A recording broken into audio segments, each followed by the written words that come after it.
events that have taken place here in Los Angeles recently, we have to go to the root. We have to go to the cause.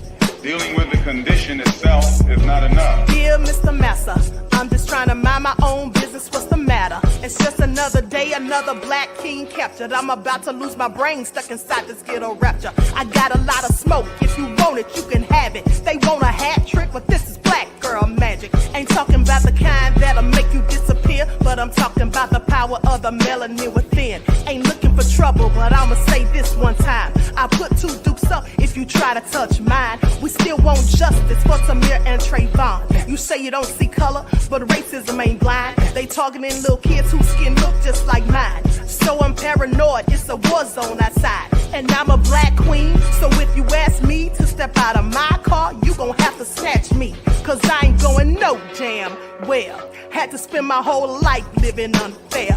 Ancestors got my back and they right here. You can never understand, it's a nightmare. Living in my black shoes by the black rules. You can keep your handshake, I don't dap coons. The white man will go nuts if he cash you. But you all on his side like a damn fool. Make it make sense.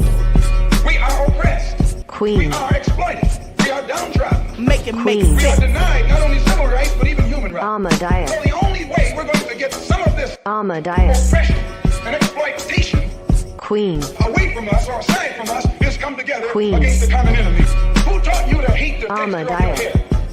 Who taught you to hate the color of your skin? Ahmadiyyah. Parents, pay attention to the books, the school system, even to your little children. Lies mixed with wisdom. His skin too bright, so he was blind to the prison. My skin just right, so I collide with division. You trying to pray to God, but we tired of religion. No savior saving, we got to save our savings. We used to pay miss, how we gon' make the slave rich? But who's to blame, and tell me why you complaining? We need a team effort just to rule the nation. Like a bad relationship, missing communication. We missing moderation. They're trying to get a poison to my population. No reparations. I'm getting tired of Satan. We are oppressed. I'm Queen. getting tired of waiting. We are downtrodden. Queen. We are denied not only civil rights, but even human rights. Ahmadiyyah. So the only way we're going to get some of this Ahmadiyyah. oppression and exploitation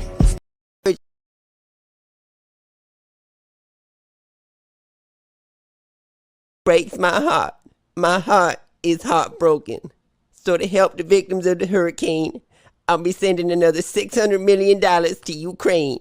That way, you can feel safe knowing you're making a difference to people in need. Oh, tell them about our immigration policy. What's that? Tell them about our immigration policy. Oh, I get it. So since we've been helping the victims of the hurricane by sending money to illegal immigrants so they have the help they need, we encourage everyone from North Carolina to go to Mexico and come back as an illegal immigrant. That way, we can help you help yourself. Hang on, I'm getting a call.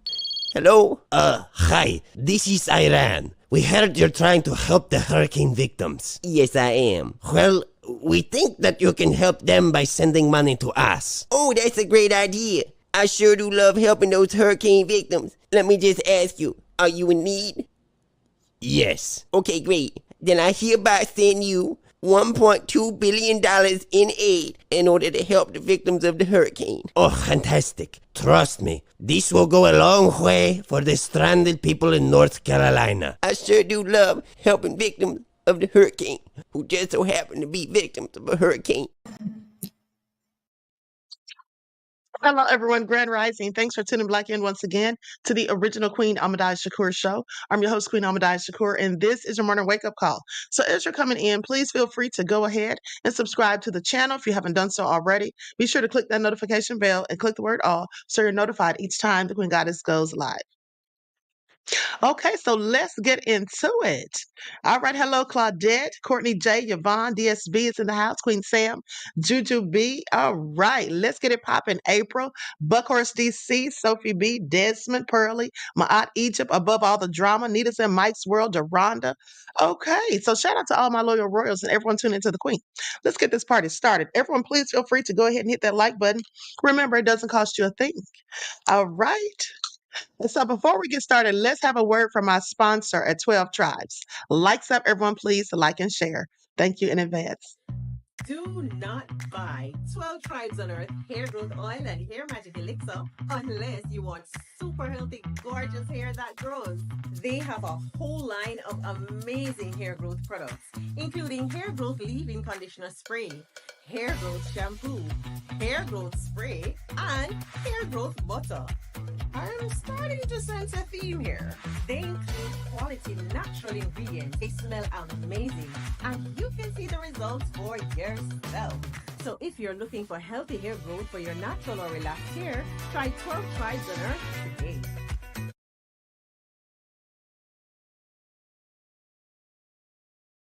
All right, and don't forget that you can purchase 12 Tribes at Etsy.com. Look for Lisa Crafts, and you can also find it at Walmart.com. Okay, so let's get into it. All right, likes up. Hey, Diane Nash. Okay, so listen, now you guys remember the story of Thalia Graves. Okay, we've been talking about her for the past few days. Thalia Graves is the woman who accused Diddy and his bodyguard, former bodyguard, Joseph Sherman, aka Big Joe, of raping her back in 2001. Okay, the latest lawsuit to come out. And so, with that all being said, I told you guys when she was sitting there crying so profusely and she just seemed so distraught. I said, this woman cannot be lying. Look at this is like real emotion, right? It was tugging at my heartstrings. And I told you guys how Gloria Allred, she loves to parade her victims out in front of the press, okay, to of course get empathy and sympathy, but also as a way to recruit other people to come forward. So now, fast forward, remember, I reported to you a couple of days ago how they're saying that she is lying. Her ex boyfriend says that she tried to bribe him, offering him $3 million to, in fact, to back up her story, to corroborate her story about Diddy. Okay, now he supposedly gave this information to TMZ. Now hold on, because here's what 50 Cent had to say, and we all know how 50 Cent loves to troll people and how petty he can be. 50 Cent says, caught this beer lying. Okay, he calls out Diddy accuser Thalia Graves of reports that she offered $3 million to ex-boyfriend to corroborate lawsuit claims. Now, I told you guys that this woman is lying. I said, because Big Joe, I showed you the news report. He said he doesn't even know this woman, never met her a day in his life. Okay, now with that all being said, I told you guys, if this woman is lying, she needs an Oscar. Okay, because she was very convincing to me.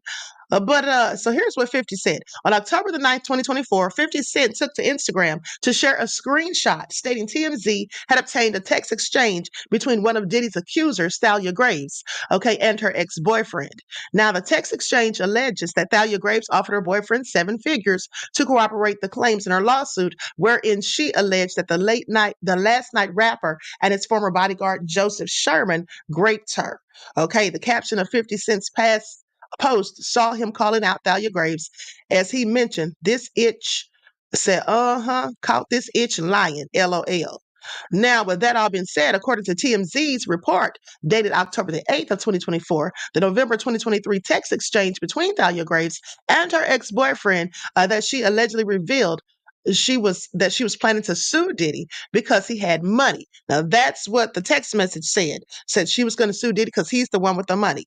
Now, but remember, I also told you guys that people can create text messages.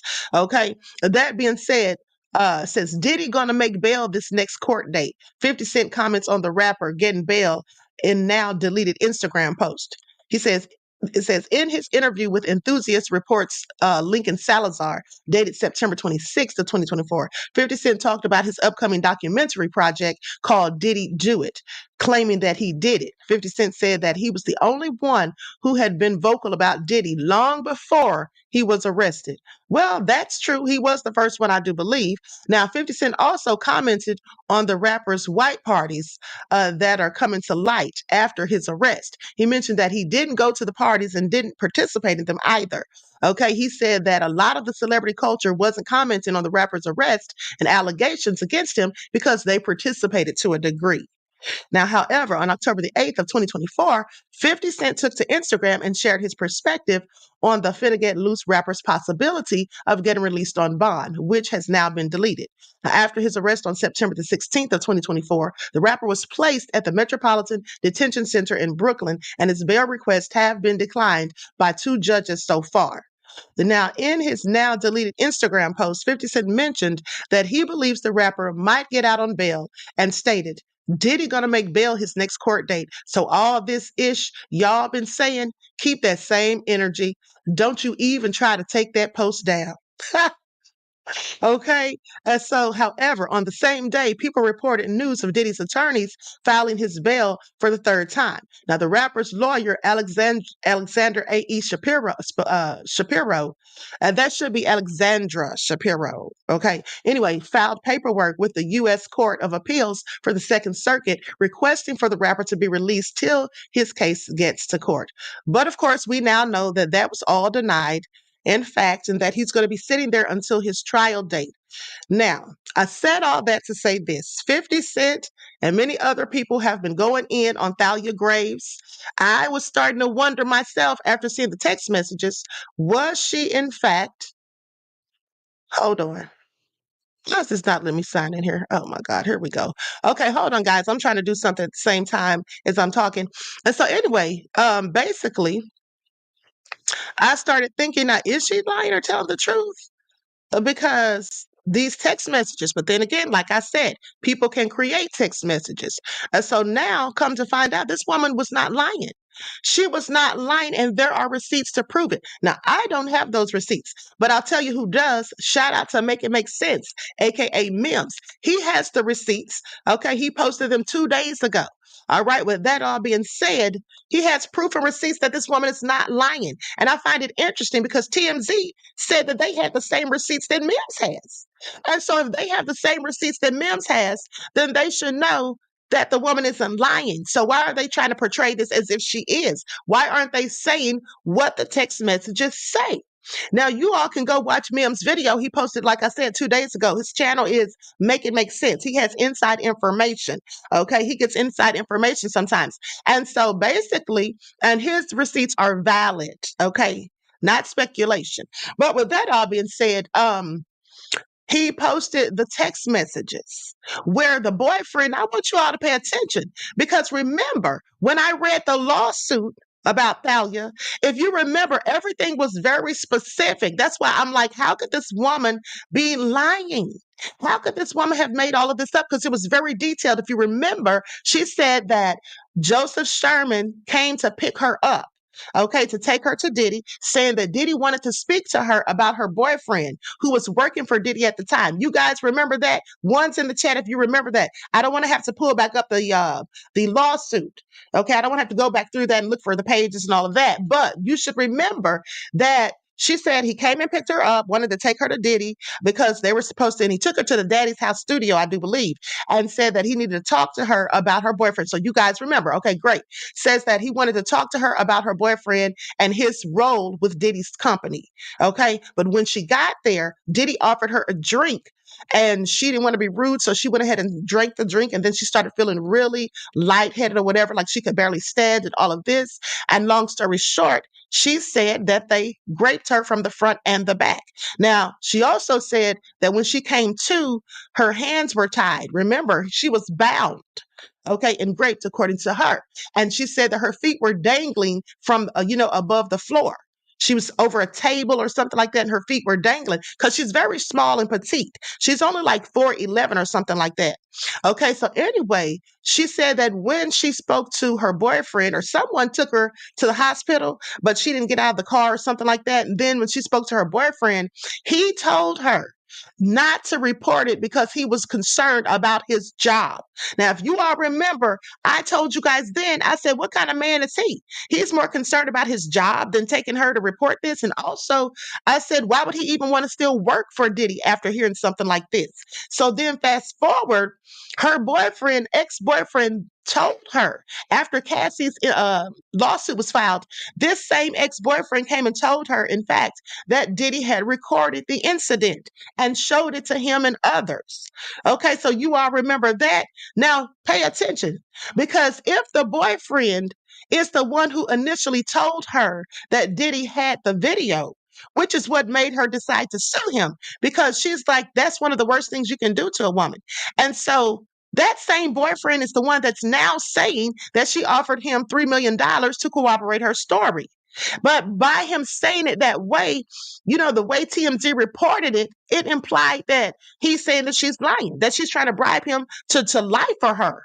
But in fact, he knows the truth because the text messages that Mims showed on Make It Make Sense, the text message he shows, they're very detailed. You see her talking back and forth, and telling him that she's got to say something and that this is the worst thing they could have done to her. I mean, everything she's saying, that this is not someone making this up. So the question becomes, why is TMZ trying to paint the narrative that this woman is lying? I have questions. And let's not forget how I told you all before how TMZ, in fact, they do paint narratives. Remember how I told you guys Isaac Cappy? I spoke to him before he died. He was saying that people were threatening his life because of the things he was exposing about the PDF files. And then Harvey Levin and TMZ came on and they were saying that he's crazy. Oh, this crazy guy named Isaac Cappy. They were acting like he was mentally insane. They were acting like he didn't have good sense. And I'm like, first of all, is Harvey a psychologist or psychiatrist? Why would he be saying all of this? Why is he trying to deem this man as crazy? Because of the people that the man was calling out. Okay, so it seems like TMZ can be biased when they want to. All right, it seems like they can be biased when they want to. So please pay attention. But like I said, if you want to see those receipts, please go to Make It Make Sense channel. Okay, now with that all being said, let's keep moving because Amber Guyger with her low down self. And you all remember Amber Guyger, the one who murked Botham Jean. I told you guys she was up for parole. We talked about it last week. And so now she's been denied.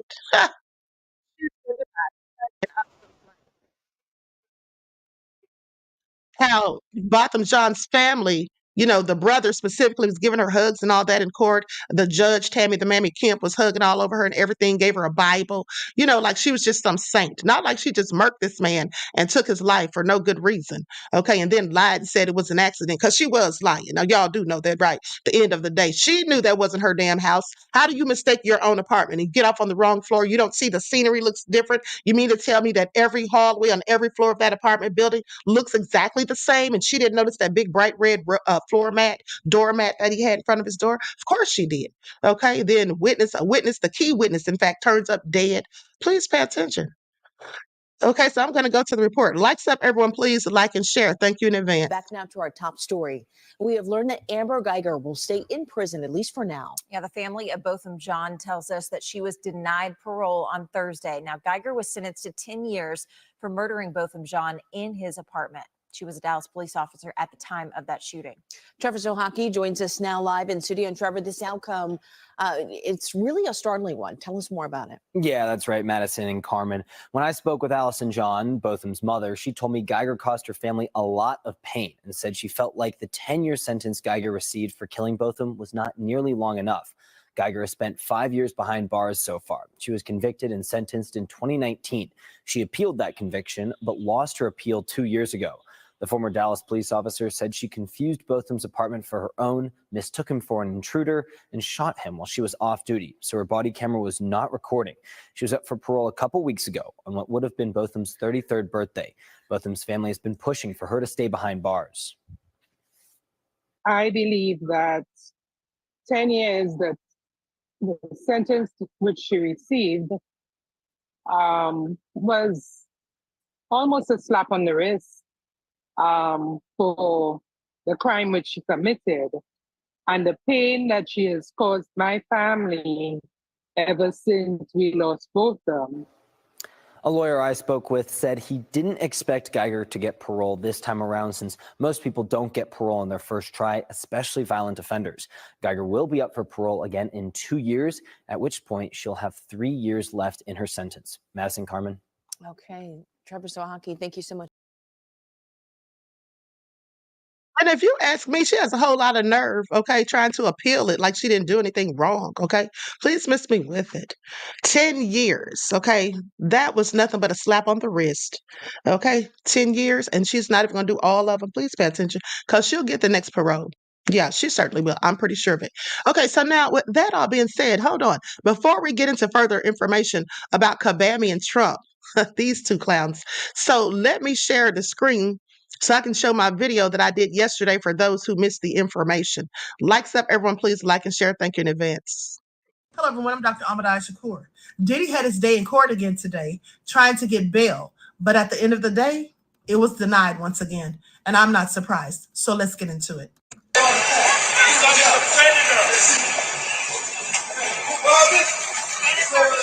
you been able to speak to your son?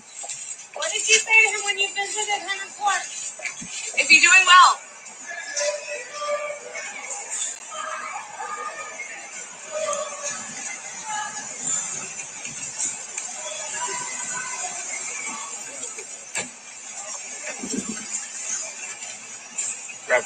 You guys have any comment going into court? How's he doing? How's your father? Anything you want to say to the press while we're going inside? No. How's he doing? How's your father doing? Have you spoken to your father? Any messages? What do you want to say about your father? Christian, have you spoken to your father?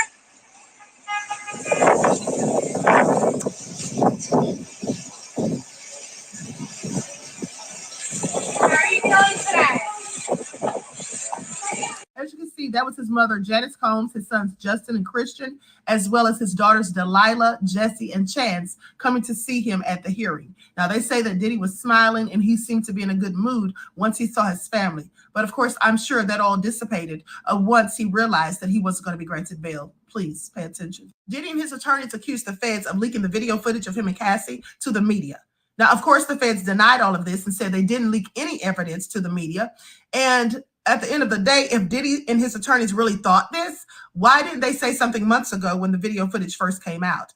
Okay, at the end of the day, I think they just got that idea to use that, basically because that's what Diddy's friend, Mayor Eric Adams, said. And he was recently indicted himself. Now, he accused the feds of also giving information to the media. Diddy's attorney said that, that video being out there may prohibit him from having a fair trial, ruin his reputation, make people pass judgments and all of that.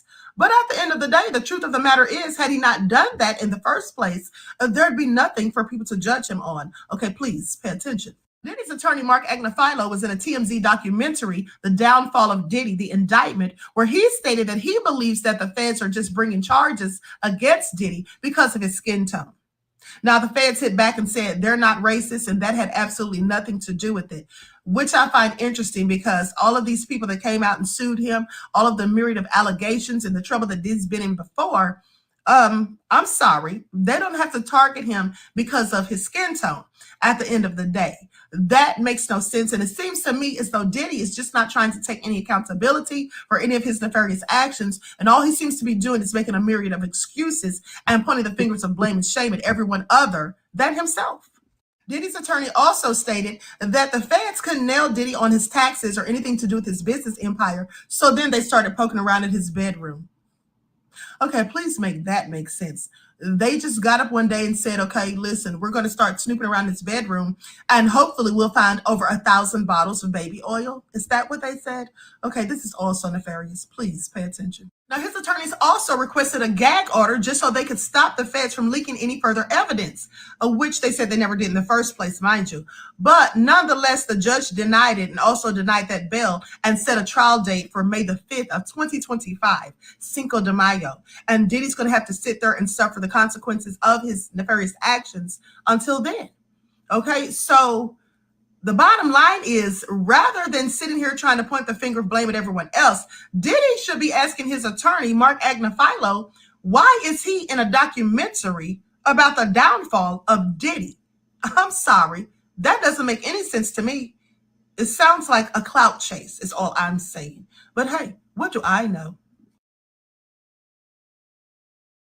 Now, so here's the thing. At the end of the day, Diddy's attorney don't y'all find that a little suspicious that Diddy's attorney is in a documentary about Diddy? Why would the man's defense attorney be in that documentary with TMZ called The Downfall of Diddy, The Indictment? Like, that didn't make any sense to me. I just have a whole lot of questions. Was he in there to try to paint narratives for Diddy that, the feds are doing it because they're being racist? I don't know, but I thought that was a bit questionable. Okay. I would be concerned if my attorney is in a documentary about my downfall. I'd have several questions. Please pay attention. Now, anyway, with that all been said, honey, let's get into Kabami. Let's get into Kabami because, for one, hold on, let me find my receipts. First off, let me put this link in the chat. For those of you who follow the backup channel, you all don't want to miss it. We're live on there right after this because there's another black man who was found hanging from a tree. Okay, and it's all very nefarious and suspicious. Okay, and this happened just days ago. So, with that all being said, or this story came out days ago. Now, with that all been said, let's talk about it because here's the thing. Let's talk about Kabami, that is. Because Kabami, who said, no, I'm not going to do anything specifically for African Americans now. Well, looks like she's going to do some things specifically for Latinos because she had a specific town hall for them. Okay, and I want you all to pay attention because where's her town hall for black folk? For all of you Kabami apologists, I have several questions. And the interesting thing I find is that when she had this town hall, she had a Latino accent. Oh, yeah, she had an accent. And she was spewing word salad as per usual. But before we get into that, let's get into this about Kabami. Because y'all know I just happen to be minding my own business. And then I found this old footage of Kabami partying with Willie Brown. Please pay attention. Hold on. Let me just cue this real quick. Likes up, everyone, please like and share. Okay, Willie Brown was getting it in. Now I'm gonna silence the first part of it because for the simple fact they're playing music because they show Willie Brown dancing, honey. He needs to have several seats. Okay. Get those likes up, beloveds. Look at him go. Fancy parties, fine women, Are you his daughter? and fast cars. You should from now on address me as the mayor. If ever a man and a municipality were made for each other, it is this man, this place.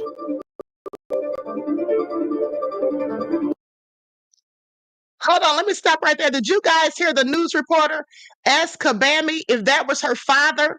Did you guys hear that? Once in the chat. Did you guys hear that? That lady asked Kabami if that was her father.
Right. I think we've seen enough dirt on Kabami for the day.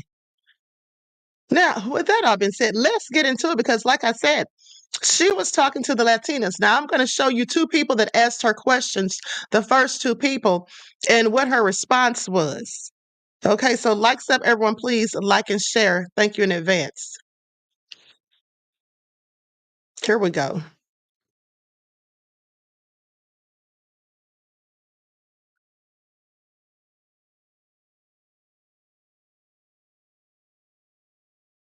Likes up, beloveds. Don't forget to like and share. Thank you in advance.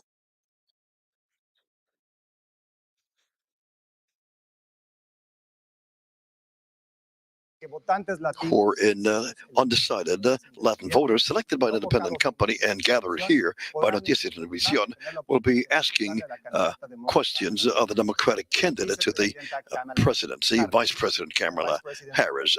Madam Vice.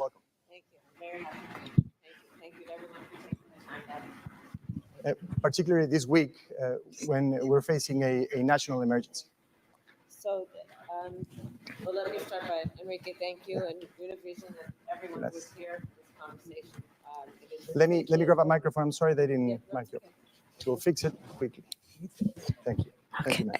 Again, I thank everyone for taking the time to be here this evening and for this important conversation. And to Univision and Enrique, thank you.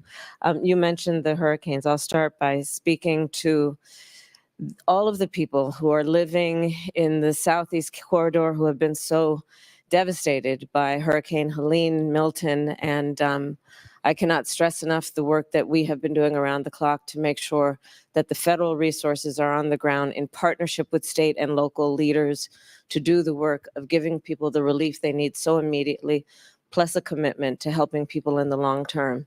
I do think that the crisis that we have just experienced and the ongoing effects of it because of these hurricanes are yet another example of the importance of having leadership at a moment of crisis who understands their role and responsibility. I think for too long in our country, especially over the last several years, there's been a suggestion that frankly I think is quite backward, that suggests that the strength of a leader is based on who you beat down, instead of the real strength of a leader being who you lift up. And in this crisis, like in so many issues that affect the people of our country, I think it is important that leadership recognizes the dignity to which each person is entitled, that leadership is about understanding the importance of lifting people up, understanding that the character of our country is such that we are a people who have ambitions, aspirations, dreams, goals for ourselves and our families, and are entitled to have a leader who then invests in that, as opposed to a leader who is constantly trying to divide the country and have people pointing their fingers at each other, demeaning people. And that, frankly, is a big contrast in this election. This election is taking place in 26 days. And I very much believe that the American people are being presented with two very different visions for our country. We will talk about those visions today. And I look forward to this conversation because I do believe, and I'll just close with this and then please, is that the two visions, simply put, are that one is about the future and the other is about the past and taking us backward. And I do believe that the American people are ambitious and aspirational about an investment in the future in a way that we are optimistic while being clear-eyed. So I'm honored to be here to have this conversation, and I look forward to any questions. Thank you so much. Muchas gracias. Thank you so much. Our thoughts and prayers, of course, are with the families affected, the people living in the affected area, like Ramiro Gonzalez. Our first question, he's in construction. He lives in Tampa. His home is there. Ramiro González está en la construcción. Él vive en Tampa y tiene una pregunta para la señora. And he's got a question for Ms. Vice. Now watch how she answers this man's question. Tell me if this is not a fake arse Latino accent. Buenas noches, señor. Good evening, Miss Vice President. Pasé toda la noche I velando. spent the entire night looking at news, tracking the hurricane that was going through my family's house. Hace 2 semanas pasó. 2 weeks ago, there was another hurricane that came through the same neighborhood. Están diciendo They are saying, or rumors are, that your administration didn't do enough to respond to the last hurricane. What would you specifically do, or your administration do, to help us in the Tampa Bay area or the Central Florida area with this The hurricane? administration didn't do enough in terms of relief for families affected by Helene. What would your administration do differently in the case of Milton? Well, first of all, thank you for the question, and I hope your family is okay and your home is okay. Yes, they are. Okay. So there has been a lot of mis and disinformation.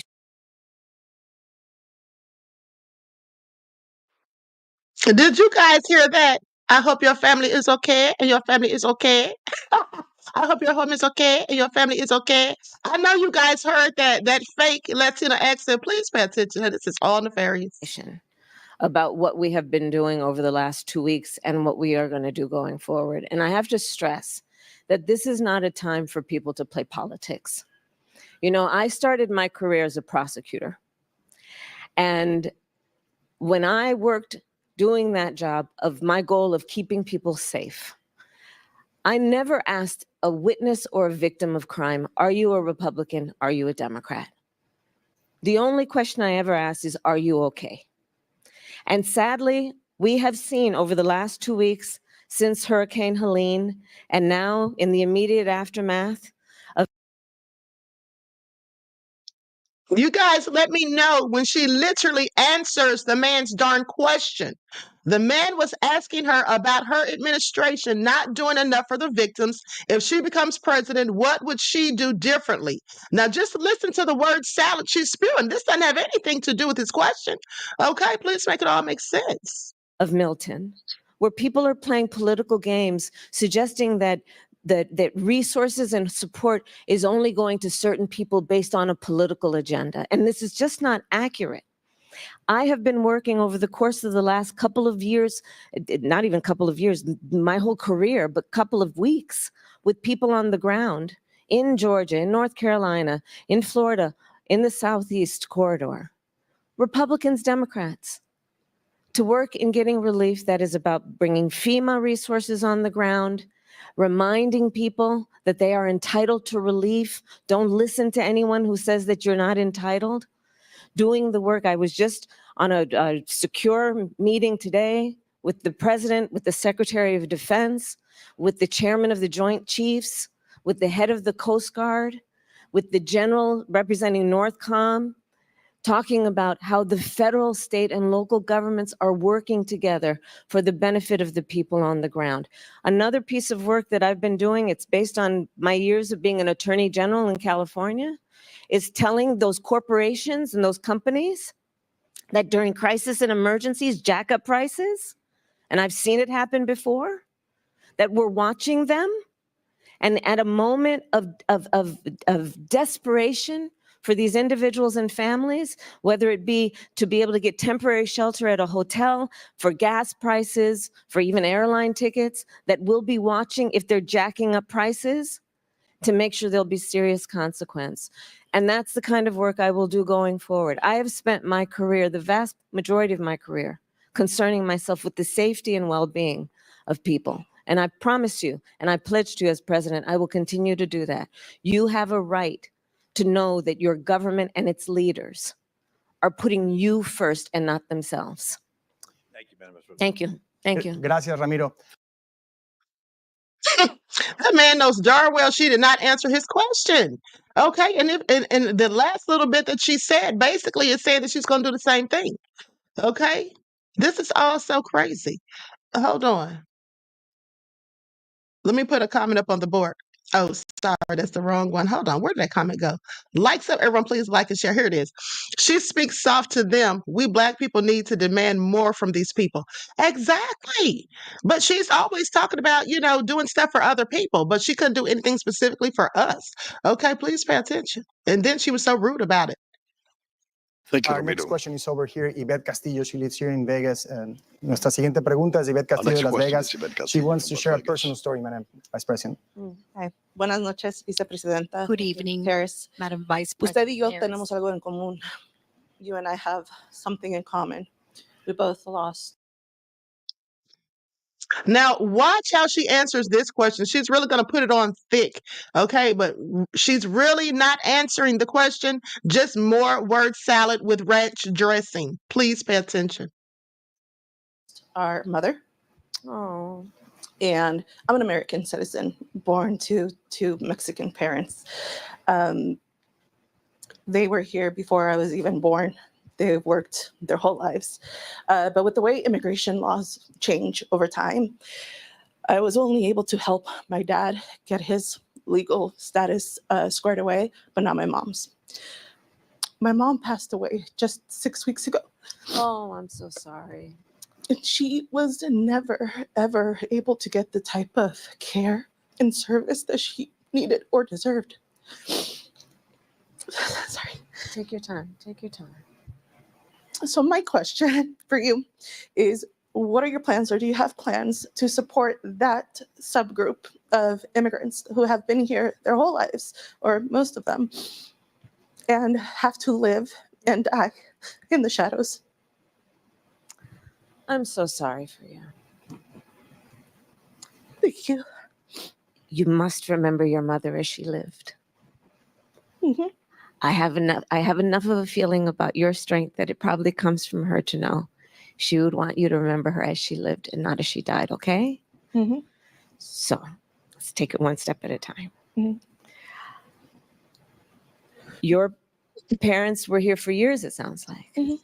And your father was able to earn his pathway to citizenship, but your mother was not. Mm-hmm. And I'm going to assume it's because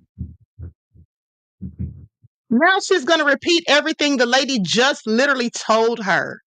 Oh, my goodness.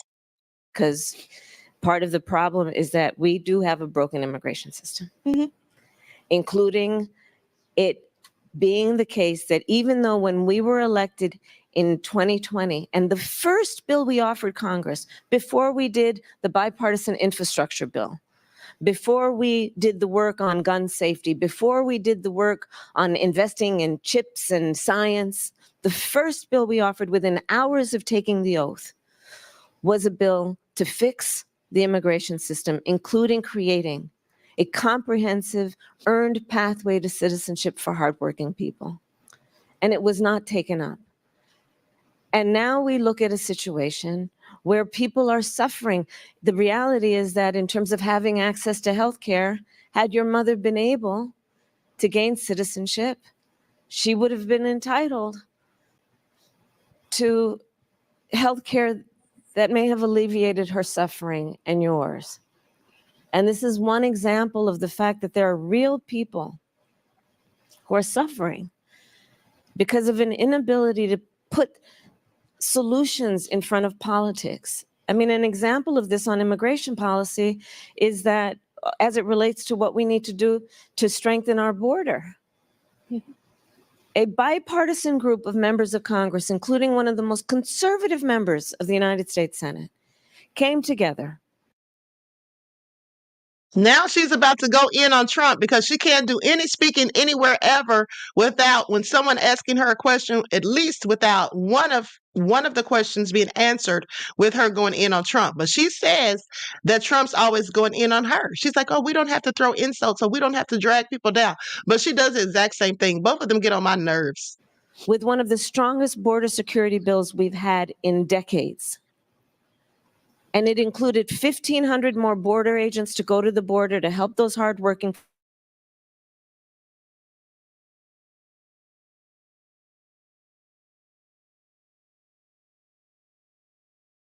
of every background in every region of our country. It would have allowed us to have more resources to take on transnational criminal organizations. I have prosecuted transnational criminal organizations, from the Guadalajara cartel to the Sinaloa cartel. And Donald Trump found out about that bill, realized it would be a solution, and told them not to put it on the floor for a vote because he would prefer to run on a problem instead of fixing a problem. And again, Enrique, we were talking about it, in terms of real leadership is about solving problems on behalf of the people. And I'm so sorry for what you've been through. I'm so sorry for what you've been through. And, you know, my mother came to the United States at the age of 19. She was by herself, came alone by herself. She raised my sister and me, Maya. And I know what it is like to have a hardworking mother who loves you and to lose that. But I know that her spirit is alive. I know her spirit is alive. And will you tell me her name, and let's speak her name? Maria Dolores, Maria Dolores Figueroa. Maria Dolores? Okay, we speak her name, okay? Yes. All right. Muchas gracias, Yvette. Thank you so much, Madam Vice President. We have Francisco Medina here with me. Tenemos a Francisco Medina. Francisco He comes from Medina San Diego, here. California, He and has a question about access to healthcare. Una pregunta sobre el sistema de salud. He has a question about the health system. Very nice to meet you. Thanks for being here. Of course. Yo tengo una lesión en una. I have an injured knee. Yo trabajo para el I work for the Department of Defense, and supposedly we have a very good medical insurance. And supposedly we have very good healthcare. Los tiempos para ver a un especialista. But the times that we have to wait to see a specialist are sincerely ridiculous. Después, finalmente, después de 2 años. Finally, after 2 years of waiting, una resonancia. I was approved for an MRI. Finally, after 2 years, I was able to get an MRI. Pero me dijeron que tenía que. But I was told that I needed to wait for over a month to begin my rehabilitation. Entonces, tomé la decisión de. So I made the decision to cross the border into Mexico, and in Tijuana I found a specialist without having to make an appointment. I went to his clinic, and in 45 minutes I was being taken care of, and my rehabilitation had begun. Mexico, and in less than 45 minutes, I was already seeing a specialist and having rehab.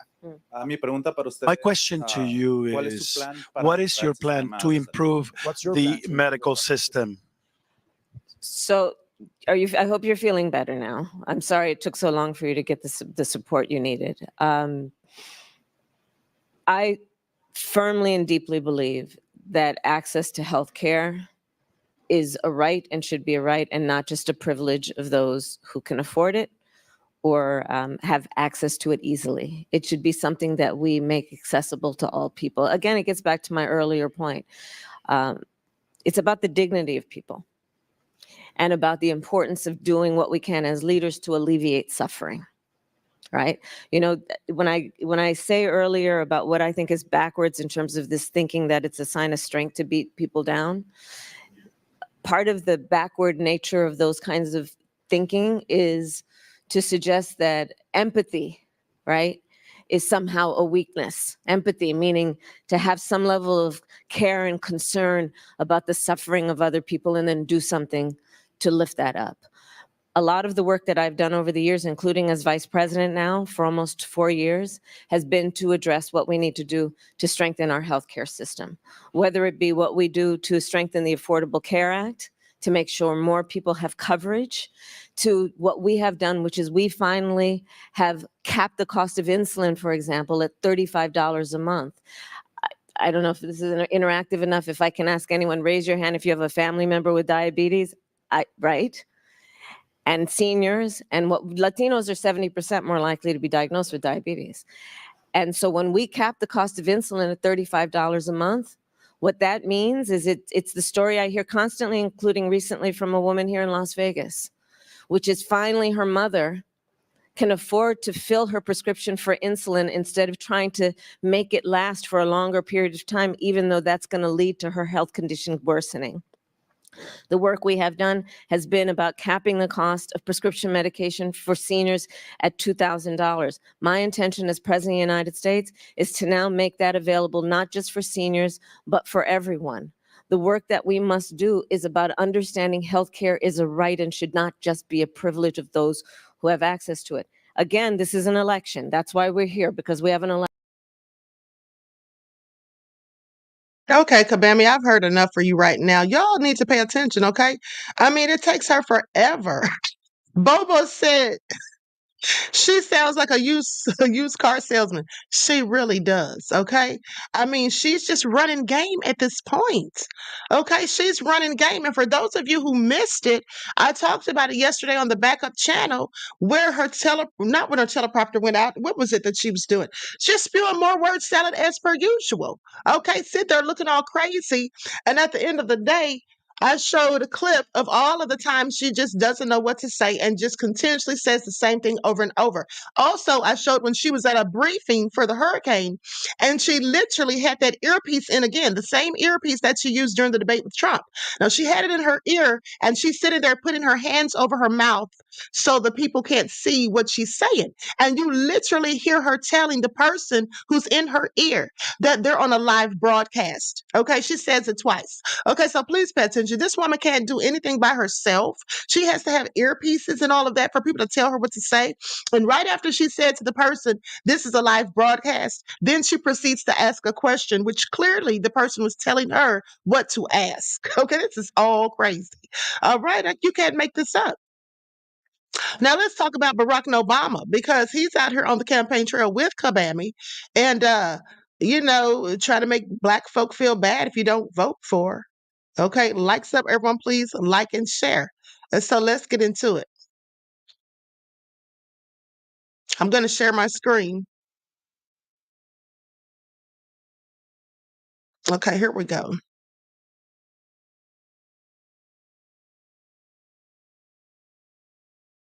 And he's making the case against Donald Trump. But before his guest feature in Pennsylvania, Obama made a surprise visit to Kamala Harris's campaign headquarters in Pittsburgh. It was there that he got candid, maybe a little too candid if you are in the vice president's inner circle tonight. He warned that Harris is underperforming him with black voters, and he had a message specifically for black men. Part of it makes me think that, well, you just aren't feeling the idea of having a woman as president. And you're coming up with other alternatives and other reasons for them. So now you're thinking about sitting out or even supporting somebody who has a history of denigrating you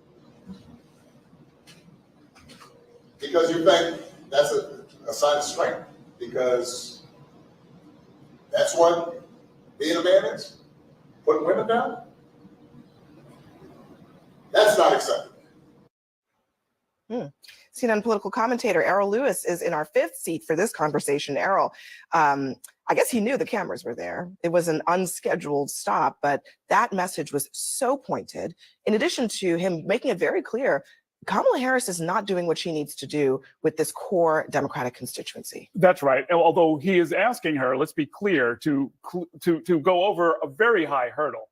Barack Obama got historic levels of black voter registration and turnout and support, and he did it twice. It was almost inevitable that it was going to swing more toward the long-term average of a handful of black voters. Can I interrupt you for just a moment, just to show you something here? Because we went back, looked at 2020 exit polls. Biden got 92% of the black vote.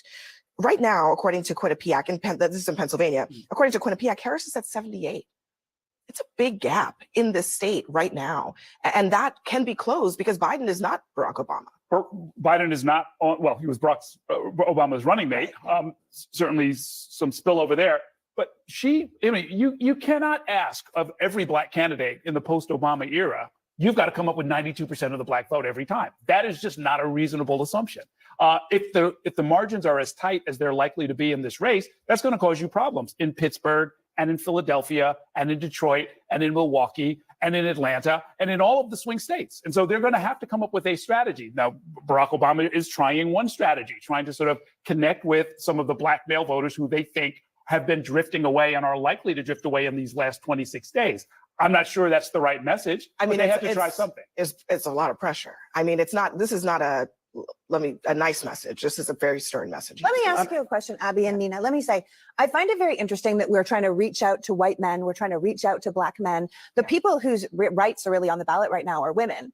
And we're begging all these men to pay attention to us and to care enough about this election, to vote, to come out, to support us. I feel like Barack going on the campaign trail right now makes perfect sense. Of course, right? He's a top surrogate for Democrats. He should be out there doing the work right now. I think it's so amazing to me that with women's rights on the line, we're spending so much time focusing on making sure men care. Because men, I don't know, it's because men are the problem Men right now for should care. Kamala Harris. I mean, women- And by the way, Governor Walz, according to Politico, is going to be going out on a men tour, literally a tour of media to appeal to men.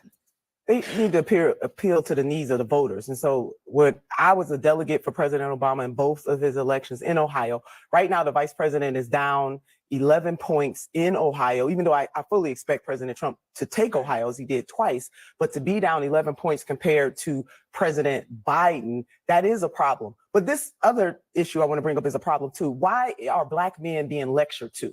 Why are black men being belittled in ways that no other voting group? Now, a lot of love for former President Obama, but for him to single out black men is wrong. Now I want you to pay attention because that's exactly what Obama was doing. He's trying to go in on black men because he's trying to shame them. And he's also trying to paint them at the same time as being misogynistic, because what he's implying is that, oh, you're trying to find another person to vote for, someone who's belittled you and all this and that. But at the same time, he's sitting there acting as though they don't want to vote for Kabami just because she's a female, because she's a woman. That's not why they don't want to vote for her. Black men don't want to vote for her because they know her track record.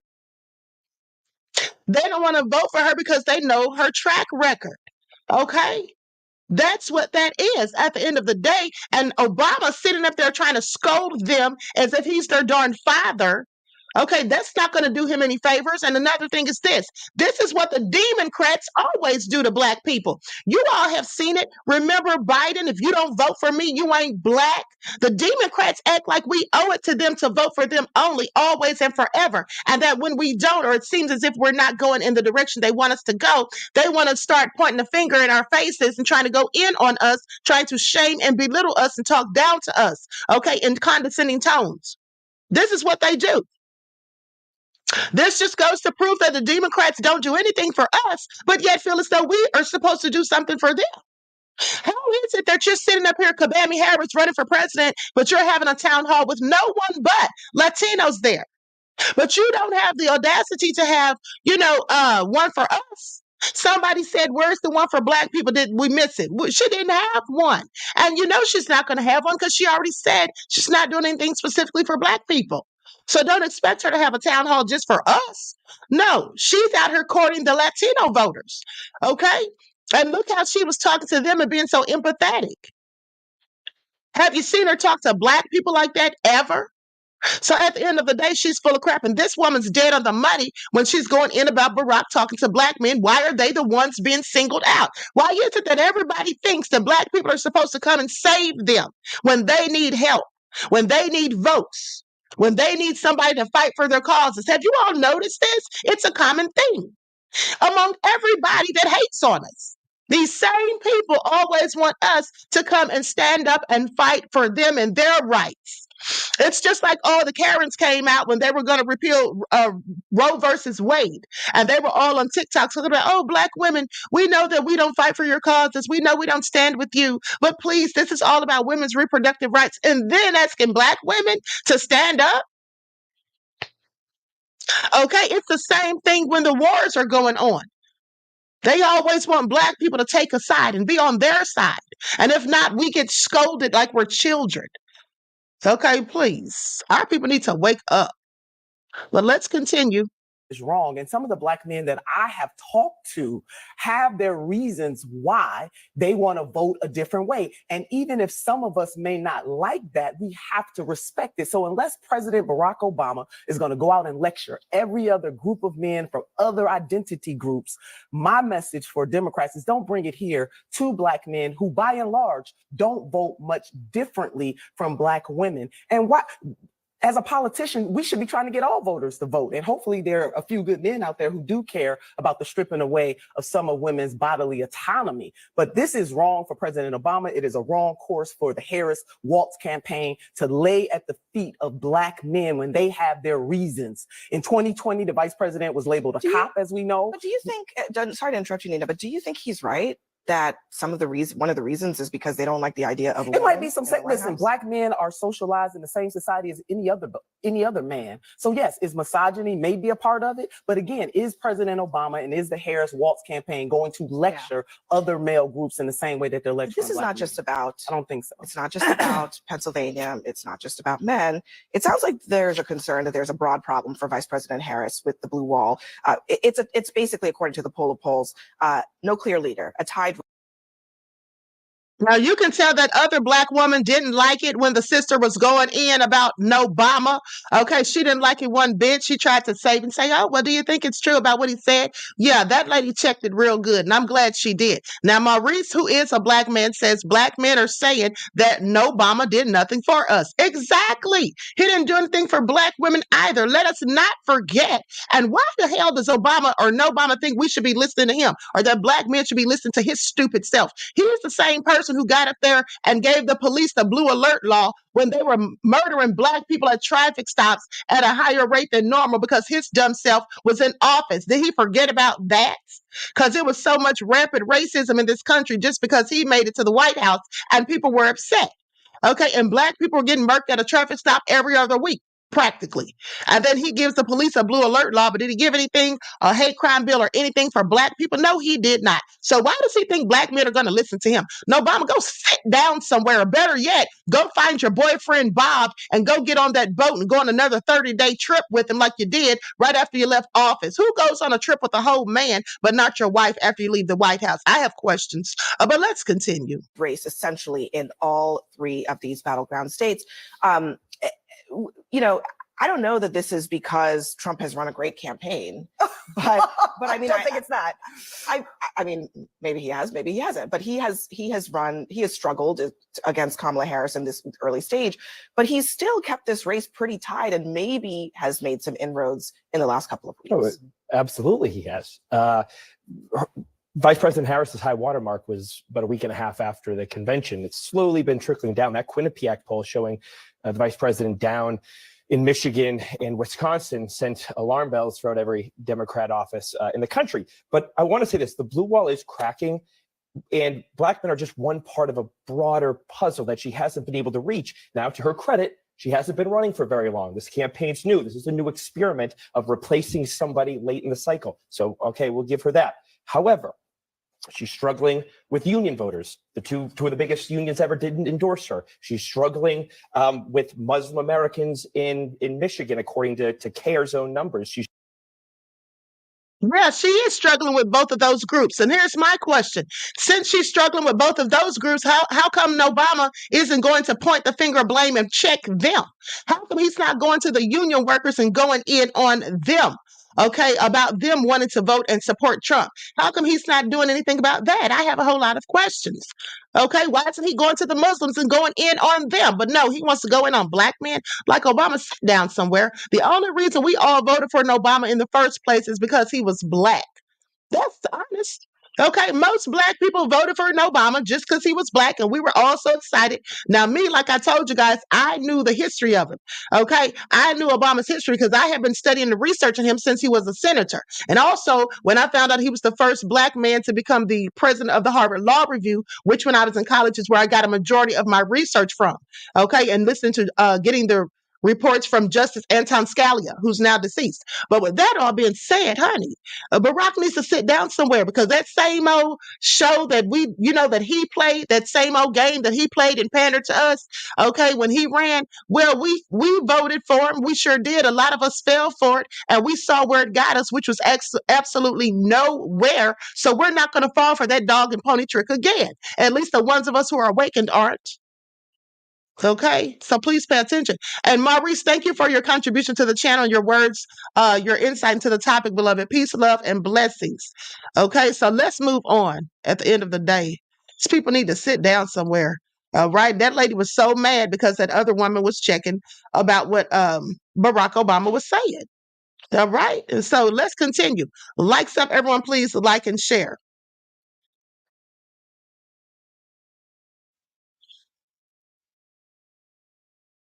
Now, here's more of Obama.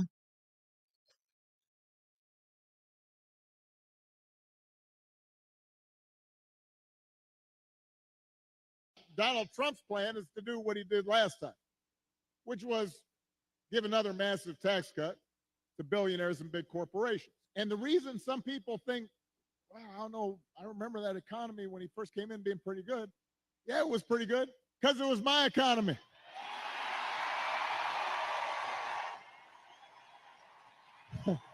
We had 75 straight months of job growth that I handed over to him. It wasn't something he did. I had spent 8 years cleaning up the mess that the Republicans had left me the last time. So just in case everybody has a hazy memory, he didn't do nothing except those big tax cuts. So the funny thing is, all they ever do is talk about what Trump did or didn't do. But tell us what they're going to do that's different, okay, from what the Biden administration's already been doing for 3.5 years. Now, what he said is true. Okay, things were going good when Trump first got in office, and but that same logic applies to Biden. Because when Biden and Kabami were trying to act like they had the economy going so good, they did not. That's what they inherited from Trump. Okay, it went downhill shortly thereafter when they got in office, and that's just a fact. Okay, so let's just tell it like it is. All right, but let's continue.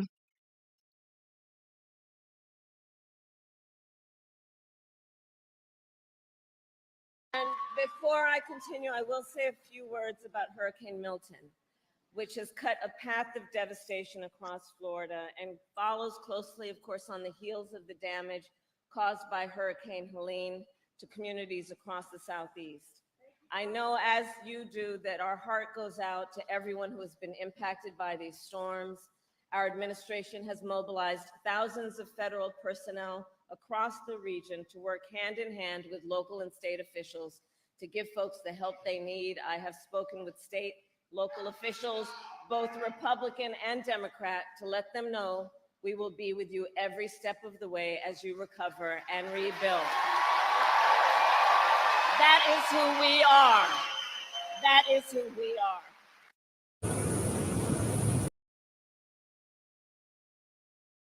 That is who we are. Who are we, Kabami? Okay, she just said that because it sounded good, I guess. Now listen to this.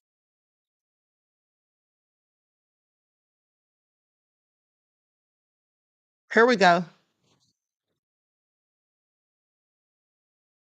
Just called into the Vice President Kamala Harris just called into the Weather Channel to give updates about Hurricane Milton, which is about to hit Florida, and what she said is pretty important. Take a look. There are federal resources you are entitled to receive without condition. And there are resources that are available to you to deal with what you need right now, to, for example, get money to be able to fill your prescriptions and deal with a hotel expense and help you recover over the longer term.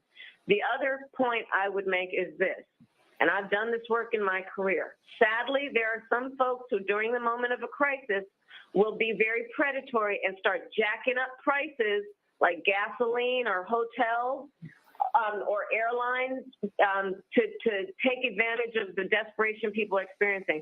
So to anybody who's thinking about jacking up those prices, those companies that are thinking about doing it, know that we are monitoring and we're watching. And if there is that kind of price gouging, that there will be a consequence for that, because it's just wrong to take advantage of people who are desperate for help. And so know that we're watching that as well.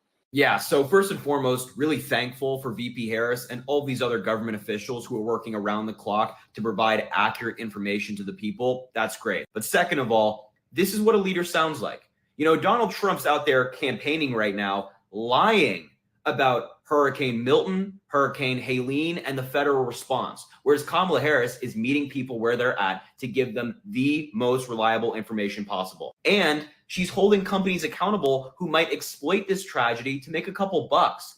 That's what a real leader does. That's what a real leader sounds like. It's really a choice between someone who's competent, like Kamala Harris, who knows what she's doing and she cares about people, or Donald Trump, who only cares about himself and is willing to exploit a natural disaster for political gain. Okay, so he agrees with Kabami. Now, at the end of the day, I find it interesting because DSB said this guy is lost, clearly. Malachi said, talking loud ain't saying nothing, okay? DSB said both parties suck. I have to agree. Here's the thing that's so funny, though. She's talking about we're going to be watching it. There's going to be consequences. Girl, what consequences and what are you watching? It's funny how her and Biden's administration always talk about that they're monitoring the situation. Do you all notice that? Whenever for the past 3.5 years, anything has happened, like a school shooting, a mass shooting or whatever, they always say, well, President Biden says that he's monitoring the situation. Monitoring it from where and with what? Okay. And what's that going to do? We're all monitoring the situation. I'm monitoring the situation so I can report on it. Okay. So what's that supposed to mean even? Okay. And where the hell is Biden? Is he no longer in office? Okay. Where is he? No, right. I find it all interesting that Kabami was at that darn hurricane briefing yesterday, but where was he? He's the president. Okay. I'm sorry. Did he already go ahead and appoint her? Please pay attention. This is all nefarious. Queen Amoni Hughes said they'll probably give Milton victims $0. Okay, I mean, they did say that FEMA ran out of money. Isn't that what they told us? This is all crazy. Likes up, everyone. Please like and share. Thank you in advance. Now, I want you to hear Kabami talk about how they've been working around the clock. And y'all don't forget, the other day she said that they were doing God's work. That's what Kabami said, that they were doing God's work. Kabami, please sit down somewhere. We've been working around the clock to prepare for Hurricane Milton and to ensure that people are safe, including ensuring federal, state, and local resources are being coordinated in a smart and efficient and effective way. We have also been in constant contact with the leaders in Florida to make sure that we are cutting any red tape that might get in the way of getting relief to folks, to make sure also that communities receive the resources and the support that they need as quickly as possible. Already, we have sent more than 1,000 federal personnel to be on the ground in Florida to assist with what needs to happen in the state to prepare for this hurricane, and we will continue to scale up those efforts. To the people of Florida, and in particular, the people of the Tampa region, we urge you to take this storm seriously. As has been said before, this is a storm that is expected to be of historic proportion. And many of you, I know, are tough and you've ridden out these hurricanes before. This one's going to be different.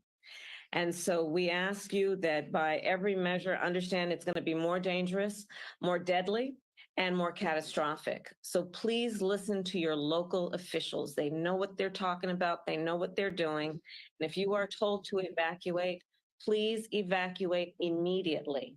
Do not wait until it is too late. And in the hours and days ahead, President Biden and I and our administration will continue to do everything we can to protect the people who have been in the path of this storm. And once the storm has passed, we will be there to help folks recover and rebuild.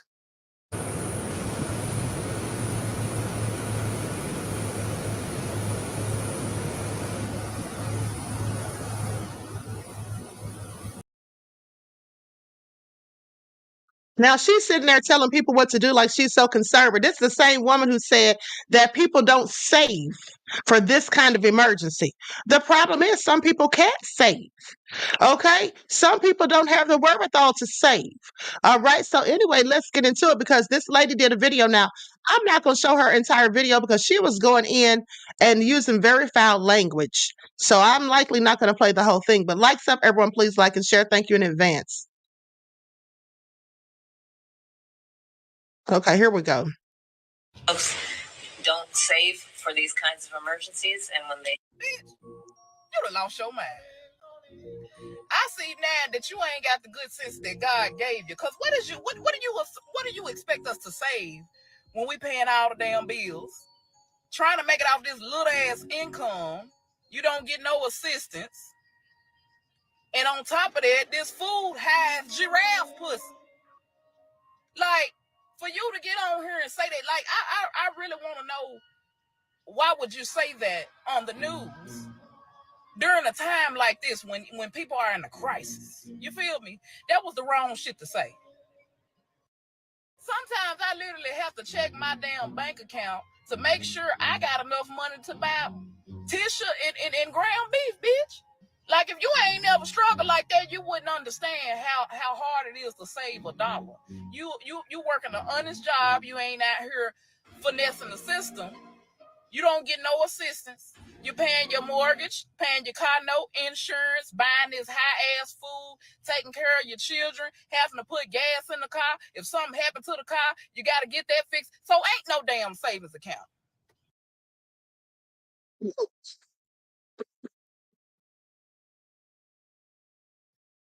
Now, I'm sorry. Why would she say, before I said giraffe, what?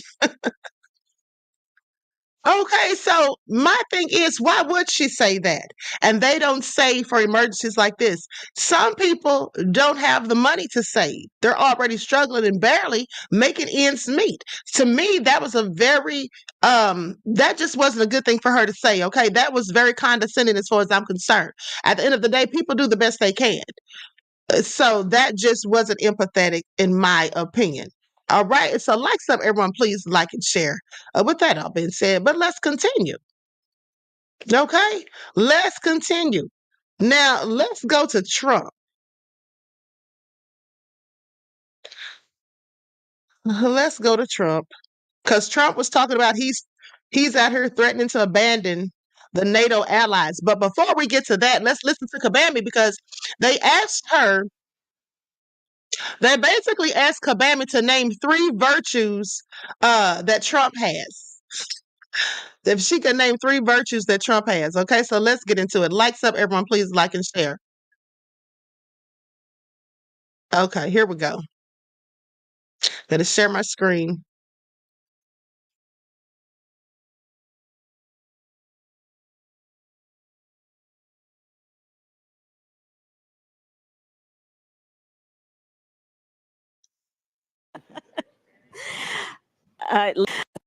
Thank you for the question. Let me start with this. Based on a life experience. Let me just remind you guys that the question was to name 3 virtues that Trump has. Now she has to go through all of this spiel and word salad before she just answers. Please pay attention. I know that the vast majority of us have so much more in common than what separates us. And part of what pains me is the approach that, frankly, Donald Trump and some others have taken, which is to suggest that it's us versus them, whoever that may be. And having Americans point fingers at each other, using language that's about belittling people and calling them names and meant to make them afraid and live in fear. I don't think that's healthy for our nation. And I don't admire that. And in fact, I'm quite critical of it coming from someone who wants to be president of the United States. I think I think Donald Trump loves his family, and I think that's very important. I think family is one of the most important things that we can prioritize. But I don't really know him, to be honest with you. I only met him one time on the debate stage. I'd never met him before.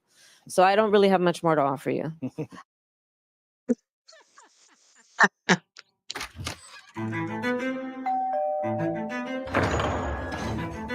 The future.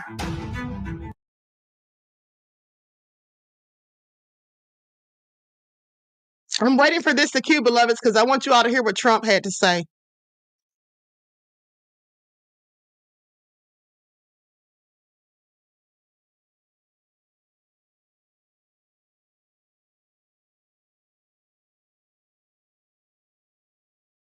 also bragged before the city's economic club about his willingness to abandon NATO allies in the face of Russian aggression. Does that mean that if we don't pay, you will not protect us from Russia? It used to be the Soviet Union, now it's Russia. Sort of the same thing. I said, that's what it means. I will not protect you under any form. You will not be protected. Donald Trump was talking about NATO allies who don't spend enough percentage of their GDP on defense, and the U.S. would have to come to anyone in NATO's defense, obviously, if one of them was hit by an attacker that is in the, of course, NATO treaty. But that chapter in his first term, something that we have long heard him echo, has led some lifelong Republicans, including some of the ones who served in his administration, to say that they cannot support Donald Trump a second time. My source tonight is one of them, former Trump National Security Advisor John Bolton. Ambassador, I just wonder what you make of, it's not just this comment, because we've heard Donald Trump say things like this before, but it's the comment in the context of what we've learned recently from Bob Woodward's new book, which is that he and Putin have reportedly spoken at least 7 times since he left office. What do you make of the comment in light of that reporting? Well, I think the number of times that he's spoken with Putin is in dispute. The Russians deny it. We don't have any other independent evidence. Wouldn't surprise me in the slightest if he did. And it would simply confirm what has been evident for some time, that Trump thinks he's got a great personal relationship with Vladimir Putin. And in Trump's mind, this is consistent, whether it's Xi Jinping or Kim Jong-un or other adversarial leaders like that, that if he has a good relationship personally, then the U.S. and that country have a good relationship. That's just utter nonsense. And these comments about NATO, he's made before. Some of his advisors have written op-eds on how he'll interpret the NATO treaty about not defending countries that aren't spending adequately on defense. That means the end of NATO. Let's be clear. I wrote about this in the Wall Street Journal months ago. You can't defend Poland, which is spending about 3%. And if we're unfortunately driven back to the German border by the Russians, to say, excuse me, Russians, can you just pause for a moment? You can do what you want in Germany. We'll see at the French border because they're spending over 2%. It means the end of NATO. And I just make one more comment, if I may. For Republicans who believe that Trump will be okay in a second term, that he won't ditch support for Ukraine, that he won't withdraw from NATO, that he won't interpret the Treaty of Washington in a way that makes it wholly useless, it's going to be okay. Go ahead and vote for Trump if you want, but for goodness sakes, do it with your eyes open. The odds that he will withdraw from NATO are very high.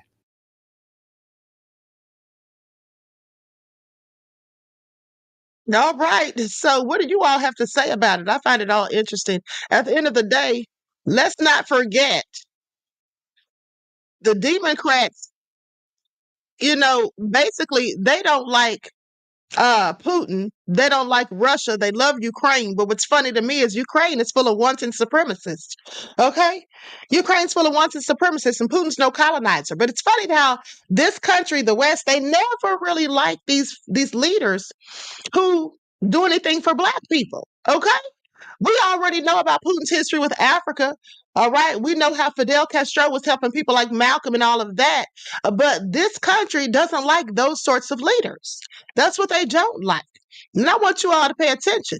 And then he's sitting there talking about NATO. Well, I don't really give 2 shits about them because they're the ones that Hillary gave the okay to, from Barack Obama giving her the okay to have them go over there and assassinate Muammar Gaddafi. Let us not forget that ever. And let us not also forget that Muammar Gaddafi wanted to give the Honorable Minister Louis Farrakhan millions of dollars to help Black people in the United States. But Bill Clinton, a Democrat, blocked it. Y'all remember that? Y'all remember that? He blocked it. Bill Clinton. But some silly Black people want to say he was the first Black president because he went on Arsenio Hall's show and played a darn saxophone. Okay, please pay attention. All right, at the end of the day, he blocked it.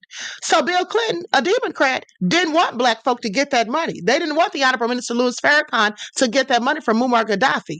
Okay, and it's that when they decided that Muammar Gaddafi was their enemy, I have questions. And then he turns up assassinated. And what do we find out? That 144 tons of gold were missing. All right, I think that's how much it was. But at the end of the day, all of that gold came up missing. And then there was video footage of U.S. soldiers over there taking gold. Allegedly. Let me just say that. All right. So anyway, please pay attention. But anyway, listen, look at this because Trump is so ridiculous. And this is why I keep telling y'all Trump doesn't need to be the president. Trump needs to do stand-up comedy. Okay, what is he even talking about right here? It's all nefarious. Likes up, everyone. Please like and share. We've been working around the clock to prepare for Hurricane Milton and to ensure that people are safe. The wind, it sounds so wonderful. The wind is bullshit. I'll tell you, it's horrible.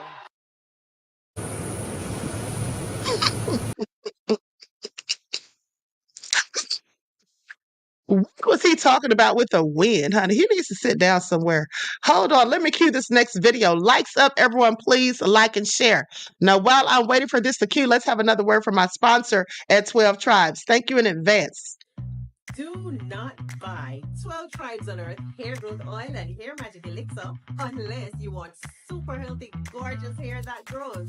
They have a whole line of amazing hair growth products, including hair growth leave-in conditioner spray, hair growth shampoo, hair growth spray, and hair growth butter. I'm starting to sense a theme here. They include quality natural ingredients. They smell amazing, and you can see the results for yourself. So if you're looking for healthy hair growth for your natural or relaxed hair, try 12 Tribes on Earth today.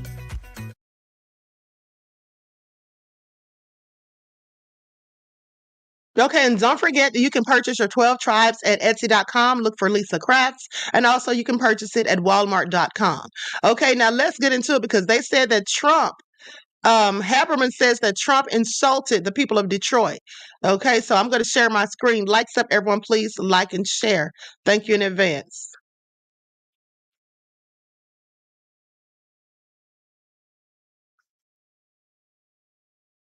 Maggie, as you know, the former president was in Detroit today, used his speech to criticize Detroit, the city he was in. I just want to play that. I don't think anything that we're talking about today is high on our list. The whole country is going to be like, you want to know the truth? It'll be like Detroit. Our whole country will end up being like Detroit if she's your president. Well, we're a developing nation too. Just take a look at Detroit. Detroit's a developing area, hell of a lot more than most places in China. No, some people might look at that and say, why would he trash the city with the city he is speaking in? Is that a calculation because he thinks he's, not particularly popular in Detroit itself, but is appealing to others in Michigan and elsewhere? I think he was appealing to the people in that room, who were a group of largely white businessmen, as I understand it. You could hear there was applause when he said the line, but to your point, this is going to appear in local news outside of that room and insulting the city that you're in, especially one with a large number of Black voters, is not usually a prescription that gets made for candidates. We'll see if it matters to him. He's been saying things like this for a very long time about various communities that he goes into. It hasn't always mattered, but it can have a cumulative effect, especially in races that are very tight. It's certainly not something that I think his advisors would have liked that he said. I think calling it a developing nation was something that you will see again used by his opponents.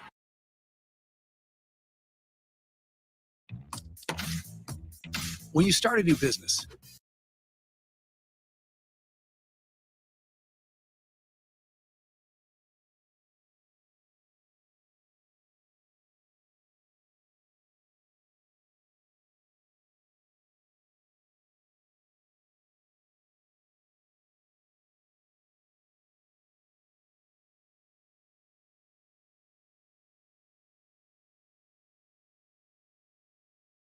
less than 14 hours, Hurricane Milton will make landfall on the western coast of Florida. Winds will be fierce at well over 100 miles per hour, with storm surges reaching up to 15 feet, up to 18 inches of rain. It's looking like the storm of the century. I'm here with leaders of my administration who are in the front lines preparing for this storm and will brief me in our latest efforts. To save lives and livelihoods, I want to emphasize a few things. First, Many communities in Hurricane Milton's path do not have a moment to catch their breath between Helene and Milton. 2 historic storms in 2 weeks. I want to thank everyone who has followed local guidance to evacuate ahead of the landfall. I know it's really tough leaving behind your home, your belongings, everything you own.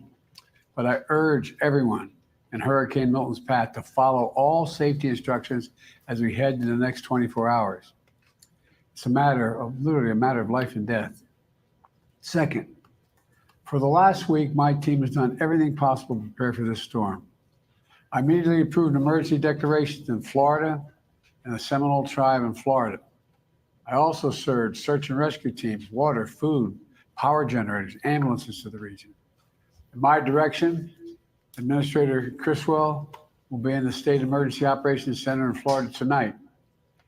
And Kamala and I are going to keep pressure on the companies so prices stay stable on gasoline, flights, and goods people need. Finally, we're teaming up with state and local officials to support impacted communities.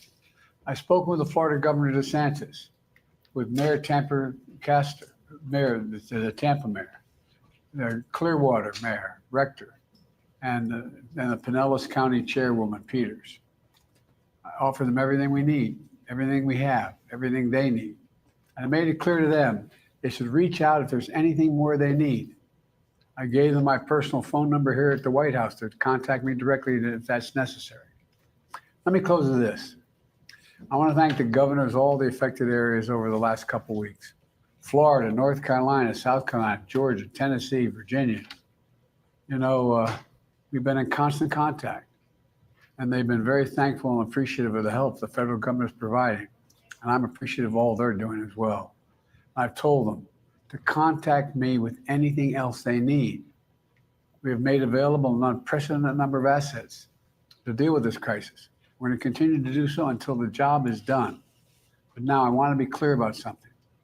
For the last few weeks, there's been a reckless, irresponsible, and relentless promotion of disinformation and outright lies that are disturbing people. It's undermining confidence in the incredible rescue and recovery work that has already been taken and will continue to be taken. And it's harmful to those who need help the most.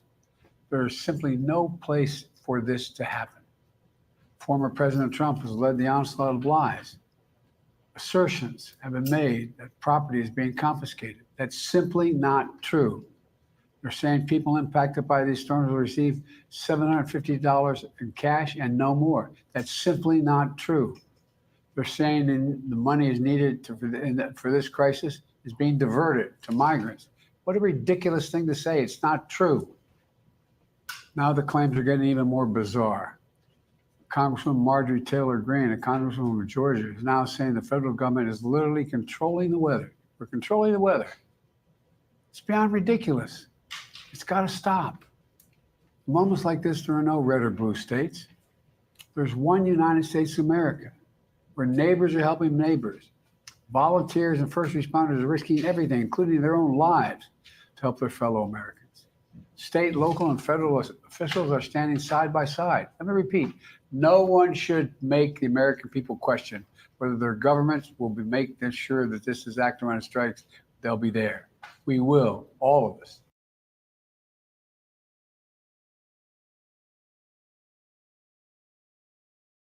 Okay, first of all, let's talk about Trump. Trump is an idiot, okay? Trump is a complete idiot. That's why I said if either of these fools get in office, it's going to be just a sad day at the end of the day. Now, why would he say that when you're actively in Detroit? We already know the people of Detroit are not voting for that idiot. But my question is also, how come none of the candidates are talking about the water in Flint? That still hasn't been fixed. How come nobody's talking about that? Nobody's been down there since Barack went down there years ago and put his lips on the glass and wanted us to think that he actually sipped the water. Okay? At the end of the day. So I just have a whole bunch of questions. And Trump's, like I said, he's an idiot. Why would you even say that? Okay, yes, there is a lot of work to be done in Detroit, but that's what y'all need to get down there and do rather than trying to be insulting. Okay, and so with that all being said, now let's talk about Joe, because Joe Biden says they're doing all they can, and he's talking about it's so crazy that they're saying they can manipulate the weather. Well, they can. Now, I'm not saying they did for Hurricane Helene or Milton, but it's an obvious fact. I showed you all the receipts on the backup channel. Okay, how they absolutely can manipulate the weather. Okay, we have HARP. They seeded the first hurricane 70 plus years ago, okay, in 1947. So Biden, please don't sit there and try to fool us like you all can't do it, like the government can't do it. Okay, it's been done. Now, I'm not saying that's what they did at this point, but don't try to act like people are crazy because people imply it. And I can't even stand Marjorie Taylor Greene. Y'all know I call her Annie, get your guns. Okay. But at the end of the day, let's not act like they don't manipulate the weather whenever they want to. D-Man said you saw the patents. Okay. Exactly. Susan said yes for farmers. All right. And here's the thing. Like I told you guys before, this government in this country doesn't give a damn about the citizens. Okay. I told you all that they do not. I don't care what they say. They don't. At the end of the day, they only care about the wealthy, rich people. That's what they care about. They don't care about the regular common day people. Okay. If they did, why would they do the nefarious things that they do? Why would they not allow people to grow herbs in their yards and gardens, and they'll come and have the city tear it down, destroy it? Remember the story I showed you all years ago, about 3 years ago, with the black woman who had the health issues, had grown all of those herbs, and the city came and destroyed it. They weren't even supposed to. They were supposed to go back to court in like 30 days, but they didn't even wait to go back to court. They came and destroyed it the next day after they got out of court. Okay, this is the country that destroys, chops down the female trees. That's why you don't see fruit growing from the trees like we did when we were kids. Okay, when I was a kid, I could go in the backyard and pick raspberries and blackberries. Okay, you could suck on honeysuckles. You can't do any of that now. I told you guys how I used to go and pick pears for my grandmother because she'd use them to make white wine instead of grapes sometimes. But you can't do those things because they've destroyed the female trees and kept the male trees. And the male trees, what do? They produce all of the pollen. And that's why people have all of these allergies and have to take allergy medications. Okay? At the end of the day, they don't want you getting anything for free. We have to pay for natural resources here. You got to pay for water, pay for electricity. These things should all be free. Okay, we should be able to have fruit trees that we can just go and pick fruits off of at the end of the day. But no, they destroyed the female trees, and it's all by design. So I'm sorry if I don't think this country cares about their people. At the end of the day, they absolutely don't. Okay, that's what they don't do. All right, that's what they don't do. So likes up, everyone, please like and share. Now let's have one more clip. This is when Harris is going in about, she reacts to Trump secretly having sent Putin some stupid 19 tests. Let me cue this real quick.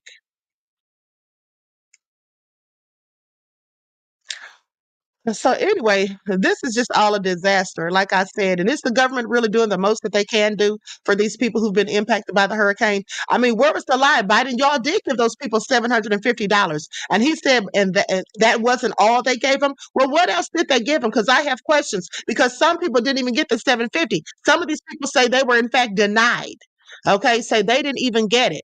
They were denied. But now they want to act like they were doing so much. Well, what else were they doing? Okay. And then Kamala talks about people playing political games.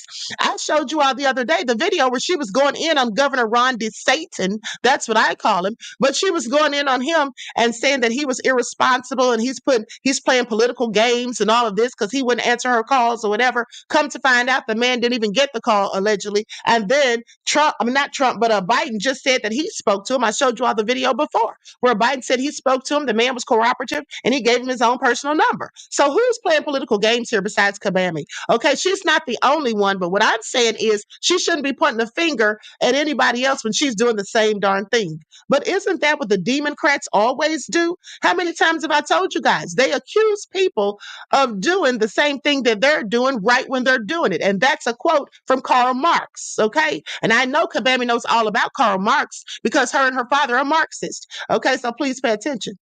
Explosive new reporting about the secret relationship Trump has been carrying on with Vladimir Putin. One that we now know tonight includes as many as 7 private phone calls since Trump left office. Another revelation tonight is a bit bizarre, and that is that Trump sent Putin individual COVID tests at the height of COVID.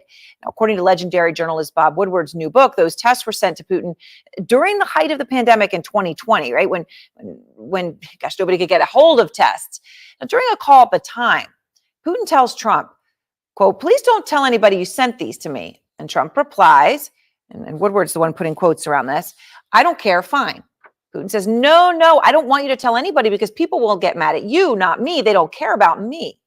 Now, Trump sending Putin personal COVID tests is at the least fascinating. I mean, how did they get to Putin? Who knew about them? Did Trump send them to other world leaders, or was this just special for Putin?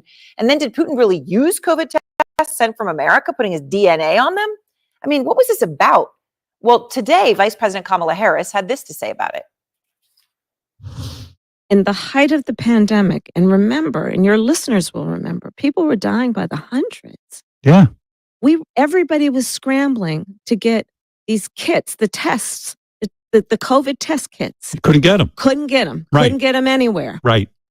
And this guy who is president of the United States is sending them to Russia, to a murderous dictator for his personal use? You're getting played. And some would say, look, I grew up in the neighborhood.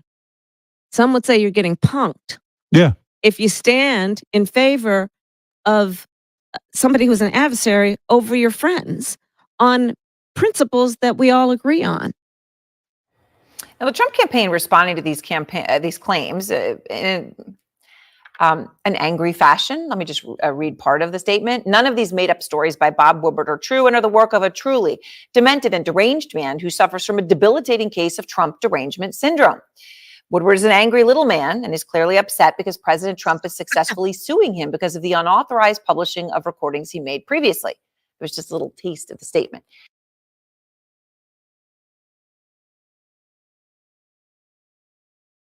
Okay, so I find it all nefarious, okay? But why are they mad because he sent Putin those tests? They just can't stand Putin, and that's just the bottom line. But they can say, see, here's the thing. Now, I want you all to think about the logic of this, okay? They're complaining about Trump sending Putin tests for stupid 19, but they're not complaining about Biden sending the Ukrainians hundreds of billions of dollars. That's what they're complaining about. See, I want you all to pay attention to how they have this selective outrage. They're so mad. They're so mad because Trump sent Putin stupid 19 test. Okay, send him those tests, but Biden can send billions to Ukraine and nobody cares. And now they run out of money for the people impacted by Hurricane Helene. Okay, I'm sorry. Please make it all make sense. See, these people are nonsensical at the end of the day. They're very nonsensical. My thing is, Biden and Kabami, they're not the choices as far as I'm concerned. Neither of them is a good choice. Okay. And I would have preferred when they got Biden to step down, when they forced him to step down, they ran a whole coup on him, his own party, mind you. When they did that, I would have preferred if they'd have just left it open. Okay. So they'd have just had people, to choose from. But no, they did what they wanted to do and they put Kabami up there because that was their whole intentions from the beginning, from day one. You see, because Kabami, she's just going to do everything they want her to do. She's not going to be running nothing. Her husband, Doug Emhoff, is. He's going to be running everything. I promise you he is. Pay attention. That's why they have him going around doing speeches.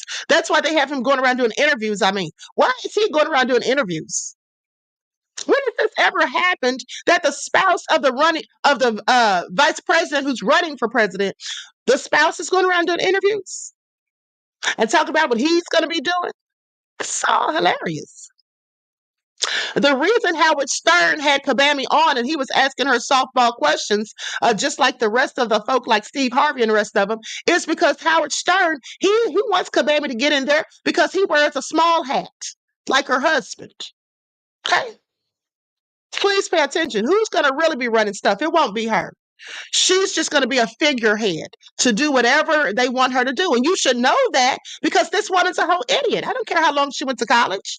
Okay, I don't care what she did previously. We know how she got those jobs, Willie Brown. Okay, at the end of the day, a 29-year-old prosecutor, Willie Brown. boosted her career. At the end of the day, we can see how she fumbles and bumbles and can't even string together coherent sentences in many times. Okay, in many cases. Spewing word salad. When the teleprompter went off the other day, for those of you that follow the backup channel, I showed you what she did. When the teleprompter stopped working for a few minutes, for a few seconds, what did she do? It's only 32 days left for the election, you guys. Yeah, 32 days. It's 32 days. Just sitting there. She couldn't think of anything to say because she's lost. Okay, if she was so intellectual as some want us to believe, she would easily have been able to fill that in. And hold on, let's go to this clip real quick. Let's go back to this clip because I showed you guys this yesterday. An incredible family and incredible friends. My best friend from kindergarten is still one of my best friends. That's crazy. Right? Stacey Johnson. Yeah, that's dope. I love it. We used to go to the clubs and her father Seville. Yeah.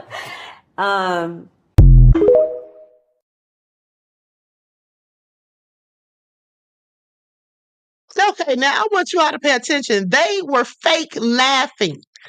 Okay, and when Stephen said that's crazy, that's all he could think of to say. Because, girl, what does this have to do with anything? But those are the kind of interviews she likes. When nobody's going to ask her anything. And somebody said, Sierra said, sounds like a lie. That's because it was. Okay, trying to sound all hip and cool. Just like she said in that previous video, she said, because I'm from the streets. Or where did she say she's from? She said, yeah, because he's trying to punk people. That's a word she probably just heard some black person say recently. But now she's from the hood and she's talking about Trump punking people. And then in that story, she says they used to go to the club in her father's Seville. I want y'all to pay attention, trying to let us know that he had a Cadillac Seville. Girl, sit down somewhere, acting like you all down with black folk, honey. That wasn't you didn't have a friend since kindergarten. Okay, I seriously doubt it. And if she did, she didn't look like me. Okay, please pay attention. Deronda says she's an idiot. Yes, she absolutely is. Mr. Elevation says, I just see a cackling bobblehead. That's what she is, okay? But Father Duba says she's a former prosecutor, no less. Exactly. All right. And we already know her track record, that being said.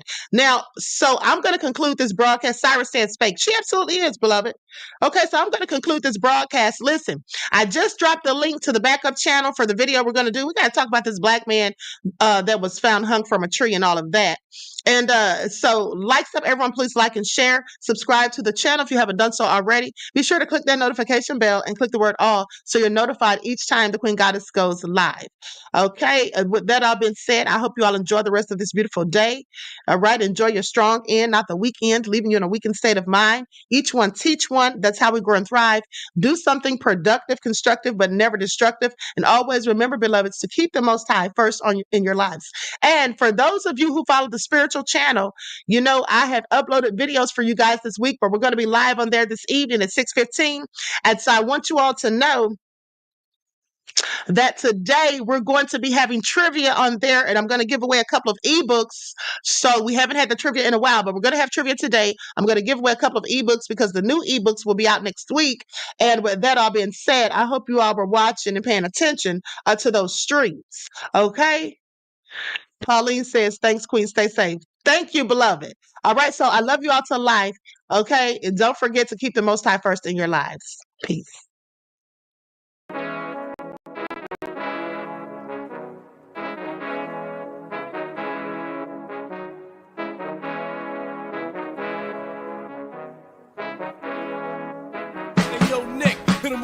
Gold all in my skin, God all in my blood, kings all in my circle. You touch one of mine and you're done. They show no love for the queen. Why you hating on me? Is it cause I'm free and I got Malcolm X in my jeans? I got dreams like King Luther, shed blood like Kunta. You ain't helping my people, I ain't got nothing to say to ya. I want all the smoke like hookah. Talking reparations, America won't be great until they give us compensation. I'm like, I'm the hottest right now. See a bunch of lames out here trying to jock on my style. They be doing too much. I'm the queen, it's too easy. It's like they all at Popeyes, how they be talking so greasy. I just sit back and laugh while these haters get madder. So nefarious how they don't want my pockets with cheddar. I I tell them they can do better. These snakes in the grass can leave a bite on your ass, cause y'all be trusting too fast. I got my foot on the gas, other one on they necks. Dropping receipts on haters, you better show some respect. I'm never facing regrets, we only facing the threats. Running through every challenge like a relay, break no sweat. It's a cold game, so I got that blanket with me.